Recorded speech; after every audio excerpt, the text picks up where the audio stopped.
आज आपण एका अशा विषयावर बोलणार आहोत जो आपण सगळ्यांनी कधी ना कधी ऐकलाच असेल. विचार ही एक खूप मोठी शक्ती आहे.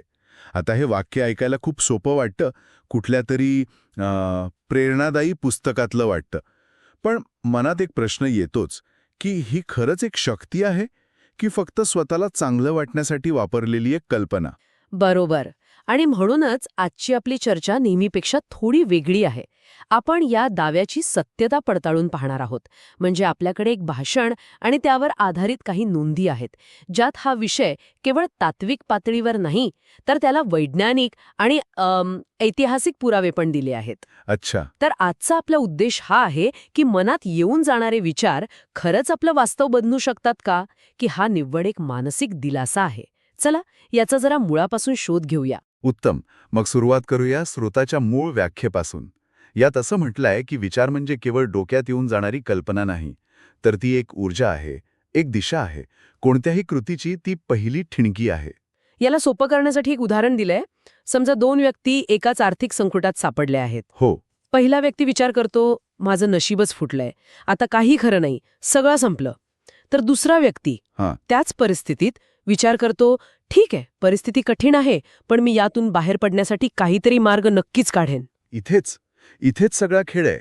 परिस्थिती दोघांसाठी सारखीच आहे ना, नाही का? बँक बॅलन्स रिकामा आहे, आव्हानं समोर आहेत, पण पहिल्या व्यक्तीचे विचार त्याला हताश करून निष्क्रिय बनवतात. त्याचे पुढचे निर्णय भीतीने घेतलेले असतील. तर दुसऱ्या व्यक्तीचे विचार त्याला कृती करण्यासाठी, नवीन संधी शोधण्यासाठी प्रवृत्त करतात. म्हणजे बाह्य परिस्थितीपेक्षा त्या परिस्थितीबद्दलचा आंतरिक विचार जास्त प्रभावी ठरतो. अगदी. आणि हेच या संपूर्ण चर्चेचं केंद्र आहे. स्त्रोतामध्ये एक खूप धाडसी विधान आहे. ते असं म्हणतात की आज तुम्ही आयुष्यात जिथे आहात ते तुमच्या भूतकाळातील विचारांचा थेट फळ आहे. अरे बापरे, हे ऐकून तर धक्काच बसतो. हो ना, कारण आपल्याला वाटतं की आपलं आयुष्य तर नोकरी, कुटुंब, समाज या बाह्य घटकांवर अवलंबून आहे. पण हा स्त्रोत म्हणतो की या सगळ्या बाह्य घटकांना आपण कसा प्रतिसाद देतो हे आपले विचार ठरवतात, आणि तो प्रतिसादच आपलं भविष्य घडवतो. या कल्पनेला अधिक ठोस करण्यासाठी दोन विद्यार्थ्यांची एक गोष्ट सांगितली आहे. एकाच वर्गात एका शिक्षकांकडून शिकणारे दोन विद्यार्थी आहेत. एकाला गणित अवघड जातं. तो स्वतःशी म्हणतो, माझा मेंदूच गणितासाठी बनलेला नाही, माझ्याकडून हे कधीच होणार नाही. याला मानसशास्त्रात फिक्स्ड माइंडसेट किंवा स्थिर मानसिकता असं म्हणतात. म्हणजे माझी क्षमता ठरलेली आहे आणि ती बदलू शकत नाही. या उलट दुसरा विद्यार्थी ज्यालाही गणित अवघड जातं तो विचार करतो, सध्या मला हे जमत नाहीये, पण मी जर जास्त सराव केला, मदत घेतली तर मी नक्कीच यात सुधारणा करू शकेन. याला ग्रोथ माइंडसेट म्हणतात ना, विकसनशील मानसिकता. बरोबर. आणि मग परिणाम तर अपेक्षितच आहे. काही वर्षांनी दुसरा विद्यार्थी केवळ गणितातच नाही तर आयुष्यातल्या इतर आव्हानांमध्येही यशस्वी होतो. कारण त्याचा एक विचार, मी शिकू शकतो, हा त्याच्या कृतीला दिशा देत होता. तो जास्त मेहनत करत होता, प्रश्न विचारत होता, चुकांमधून शिकत होता. आणि पहिल्या विद्यार्थ्याचं काय? त्याचा तो माझ्याकडून होणार नाही हा विचार त्याच्या प्रयत्नांना सुरुवातीलाच कुलूप लावत होता. त्याचा तो एक विचार त्याच्यासाठी एक स्वघोषित तुरुंग बनला होता. त्याने स्वतःच्या क्षमतेवर एक मर्यादाच घालून ठेवली होती. बरोबर. म्हणूनच स्रोताचा भर यावर आहे की विचारांमुळे केवळ भावना बदलत नाहीत, तर आपल्या कृती आणि प्रयत्न करण्याची तयारी सुद्धा बदलते. आत्तापर्यंत हे सगळं मानसशास्त्र आणि प्रेरणादायी कथांसारखं वाटतंय, पण मला आश्चर्य वाटलं की स्रोताने याला थेट विज्ञानाशी जोडलं आहे, थेट जीवशास्त्राशी. यात cell biologist doctor Bruce Lipton यांच्या संशोधनाचा उल्लेख आहे. त्यांचा दावा तर याहून मोठा आहे की आपले विचार थेट आपल्या शरीरातील पेशींच्या कार्यावर परिणाम करतात. हे कसं शक्य आहे? हा खूपच रंजक भाग आहे. डॉक्टर लिप्टन यांचं काम एपिजेनेटिक्स नावाच्या क्षेत्रात आहे. सोप्या भाषेत सांगायचं तर आपला DNA म्हणजे जनुकीय आराखडा हा एखाद्या मोठा लायब्ररीसारखा आहे, ज्यात लाखो पुस्तकं आहेत, म्हणजेच जीन्स. आपण एका वेळी सगळी पुस्तकं वाचत नाही. कोणतं पुस्तक कधी वाचायचं हे एक लायब्रेरियन ठरवतो. एपिजेनेटिक्स म्हणजे हा लायब्रेरियन. आणि या लायब्रेरियनला सूचना कुठून मिळतात?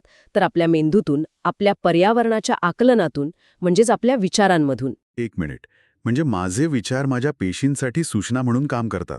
हे खरंच अविश्वसनीय आहे. हो, स्रोतामध्ये हेच स्पष्ट केलं आहे.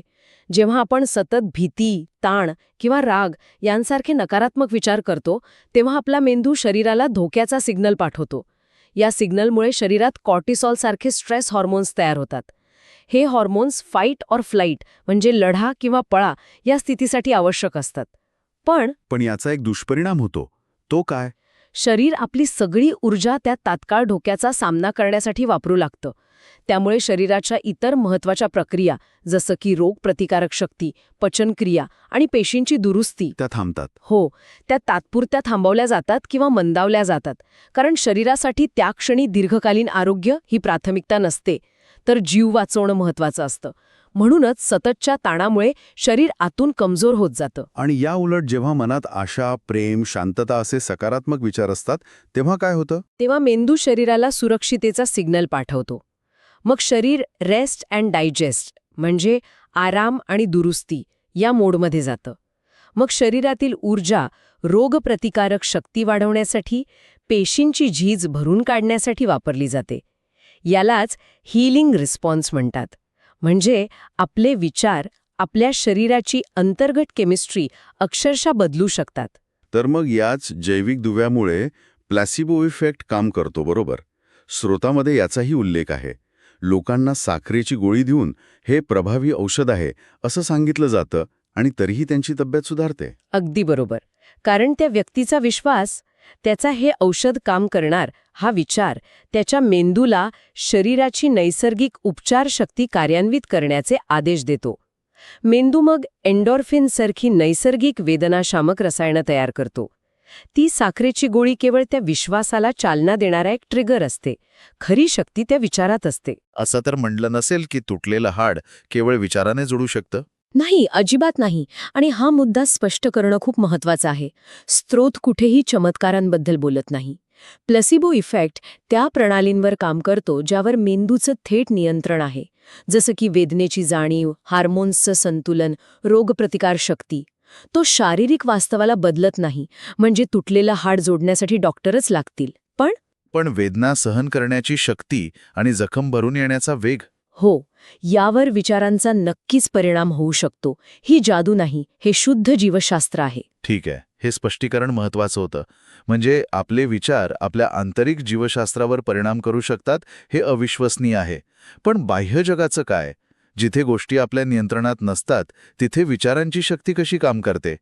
स्त्रोतामध्ये याचं उत्तर देण्यासाठी थॉमस एडिसनचं उदाहरण दिलं आहे, पण एका वेगळ्या दृष्टिकोनातून. हो, आपण सगळ्यांनी ऐकलं आहे की बल्बचा शोध लावताना एडिसन 1000 पेक्षा जास्त वेळा अयशस्वी झाले. जेव्हा त्यांना कोणीतरी विचारलं, तुम्हाला 1000 वेळा अपयशी होऊन कसं वाटतंय, तेव्हा त्यांचं उत्तर खूप महत्वाचं होतं.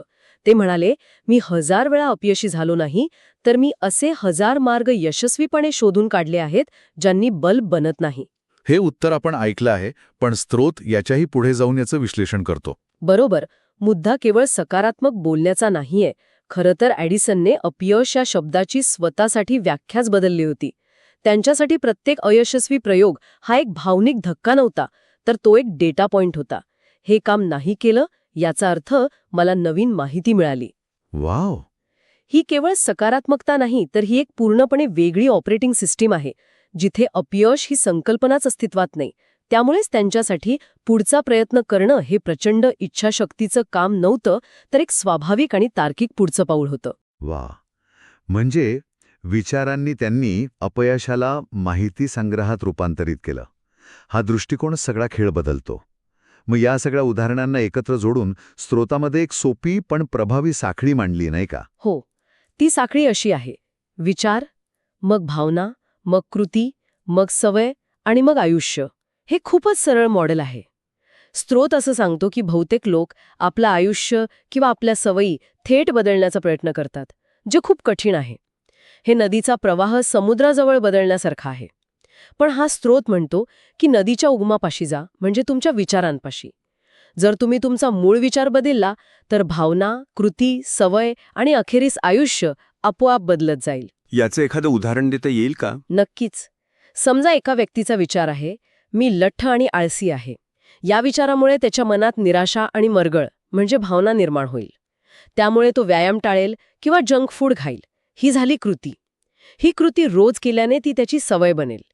आणि या सवयीमुळे त्याचं आरोग्य आणि आयुष्य तसंच राहील. आणि या उलट जर त्याने विचार बदलला, मी एक निरोगी आणि ऊर्जावान व्यक्ती बनण्याच्या प्रवासावर आहे, तर त्याच्या भावना म्हणजे आशा, उत्साह, त्याच्या कृती म्हणजे रोज थोडं चालणे आणि त्याच्या सवयी म्हणजे चांगलं खाणं, या सगळ्या गोष्टी आपोआप बदलू लागतील.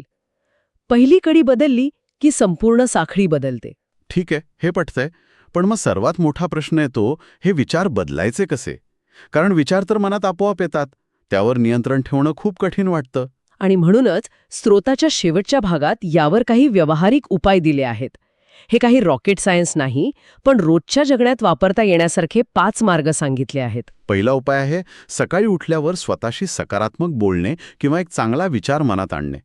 जसं की आजचा दिवस छान जाईल किंवा आज मी माझं सर्वोत्तम काम करेन. आणि यामागचं लॉजिक असं आहे की बाहेरच्या जगाचा प्रभाव पडण्याआधी दिवसाची मानसिक दिशा आपण स्वतः ठरवायची. दुसरा उपाय आहे आपल्या बोलण्यातले शब्द बदलणे. मी हे नाही करू शकत या पूर्णविराम असलेल्या वाक्याऐवजी मी हे करायला शिकतोय किंवा मी प्रयत्न करतोय असं स्वल्पविराम असलेलं वाक्य वापरणे. हा छोटासा बदल आपल्या मेंदूला सांगतो की अजून शक्यता शिल्लक आहे, दार बंद झालेलं नाहीये. तिसरा उपाय आहे इतरांशी तुलना करणे थांबवणे. कारण तुलना केल्याने मनात नेहमी माझ्याकडे काय नाही हाच विचार येतो, जो नकारात्मक भावनांना जन्म देतो. चौथा उपाय आहे रोज किमान एका गोष्टीबद्दल कृतज्ञता व्यक्त करणे. आणि पाचवा, जो मला सर्वात महत्त्वाचा वाटतो, तो म्हणजे चांगल्या लोकांच्या आणि विचारांच्या संगतीत राहणे. आणि हा शेवटचा मुद्दा कदाचित सर्वात जास्त महत्वाचा आहे. स्त्रोतमध्ये एक सुंदर उपमा दिली आहे, जसं अन्न शरीर घडवतं तसं विचार आयुष्य घडवतात. याचा अर्थ आपण काय वाचतो, कोणते कार्यक्रम पाहतो, सोशल मीडियावर काय बघतो, कोणाशी बोलतो, या सगळ्या गोष्टी आपल्या विचारांचं अन्न आहेत. बरोबर. जर आपण सतत नकारात्मक बातम्या, वादविवाद आणि निराशावादी लोकांच्या संपर्कात राहिलो तर आपले विचारही नकळतपणे तसेच बनतात. म्हणजे केवळ आपल्या विचारांवर लक्ष ठेवण्यापेक्षा ते विचार जिथून येतात त्या स्रोतांवर लक्ष ठेवणं जास्त महत्त्वाचं आहे. आपल्या मनाची माहिती आहार म्हणजे इन्फॉर्मेशन डाएट कशी आहे हे तपासणं गरजेचं आहे. अगदी. आपल्या सभोवतालचं वातावरण निवडणं हे बऱ्याच अंश आपल्या हातात असतं, नाही का? आपण कोणाला फॉलो करतो, कोणती पुस्तकं वाचतो, कोणासोबत वेळ घालवतो, ह्या निवडी आपल्या विचारांची गुणवत्ता ठरवतात. तर या संपूर्ण चर्चेचा सार असा आहे की आपण सुरुवातीला जो प्रश्न विचारला होता की विचारांची शक्ती हे खरं आहे की केवळ एक कल्पना, तर या स्रोतानुसार ते 100% खरं आहे. आपल्या पेशींच्या पातळीपासून ते थॉमस एडिसनच्या प्रयोगशाळेपर्यंत आपले विचार आपलं आंतरिक आणि बाह्य वास्तव घडवण्यात महत्त्वाची भूमिका बजावतात.